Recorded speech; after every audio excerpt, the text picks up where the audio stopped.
Week 4, day 2, 10 gods. Who do we worship?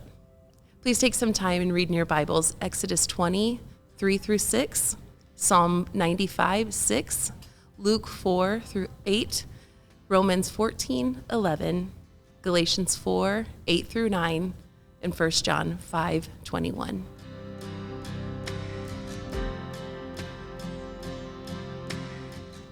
Most people understand that worship is an act that is directed to a higher being.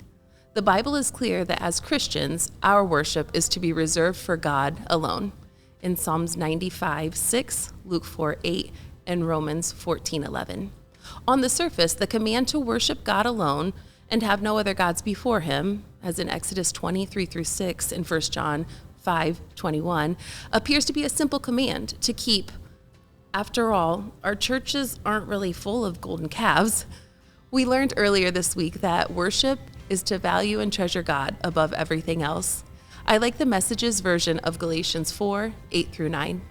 Earlier, before you knew God personally, you were enslaved to so-called gods that had nothing of the divine about them.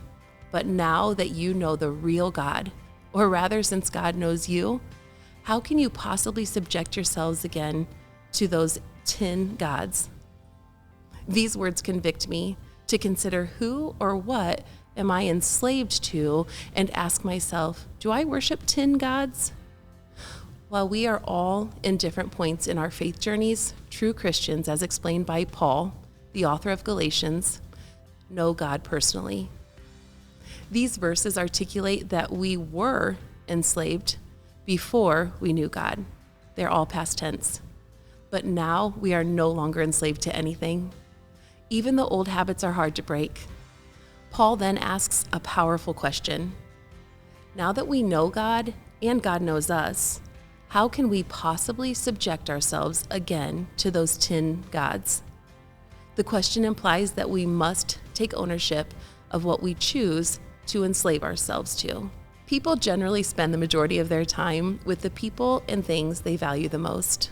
Do we enslave ourselves with 10 gods? To help us figure this out, we can start by taking a time inventory to get a clear picture of how we spend our time.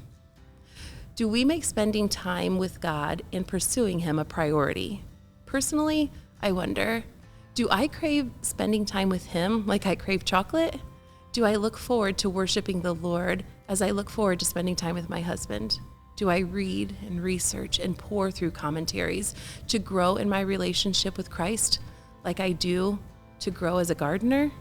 In this new year, let's build on our understanding that worship is an act that is directed to a higher being, and to be more intentional in our effort to stop subjecting ourselves to worthless 10 gods. Our worship challenge. Take a time inventory to help get a clear idea of how you're spending your time each day. Pray and ask God to help you see what your 10 gods might be. You can find a free inventory from CRU under the Resources tab in our group.